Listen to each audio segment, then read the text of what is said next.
It is like fishing because it is a little bit of a mystery too. I Mm-hmm. mean, you hear people say, "Well, I'm going to post this and it's going to blow up." Nothing. And then they post a picture of a dog walking Right. across the street, and a gabillion people go right, right. Hmm. Yep. I don't know if I told you this story. You know, my daughter Meredith had a picture of me playing catch in the backyard with my son-in-law I've Zach. seen the video Right, because and I it's only followed like her. it's only like 8 seconds, They and went it's viral. something to the effect that he had just had their second child. It was a girl. I had all daughters. He said, "Did you ever wish that you had a son?" And I said, "Well, you get those eventually."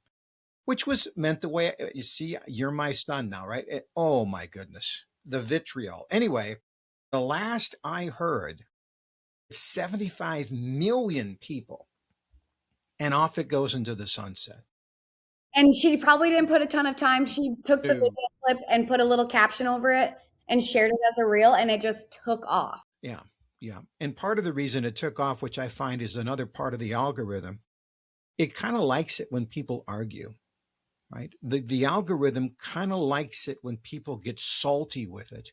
So, for example, some people thought that when I said that I meant that my girls couldn't play catch, which had nothing to do with his question.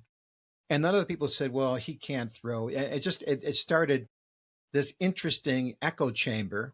I think ESPN actually reached out to my daughter because they were looking for content, and she sent it. Go ahead and use it up. And so there I am, causing controversy to this day. But it's to the point of you just simply do not know what's going to take off.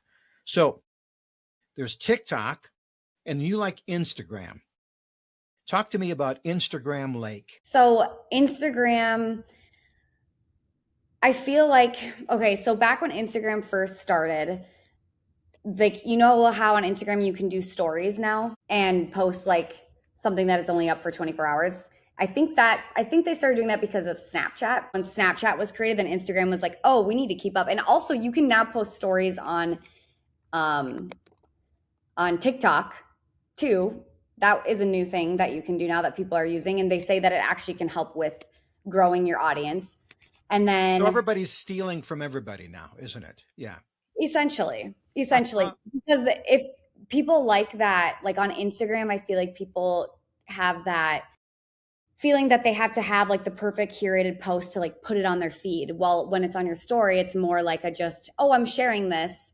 But I don't have to like put a curated perfect photo on my feed, because there was a time too where people had to have their feed, when you go to their page, like all the photos had to be edited the same and it had to like look aesthetically pleasing. And there was just like, I'm like, when I first started with Instagram in high school, you post whatever you want. You didn't edit the photo. Like you didn't care. Like it wasn't a thing. And that definitely changed with Instagram, obviously, as the years went on. But I would say that Instagram, what's going on there is they reward people who kind of have that identity, the aesthetic consistency, emotional branding, kind of like your example with the catch video. Like when something grabs people's attention because it's emotional, that hooks people and really gets people attached to it.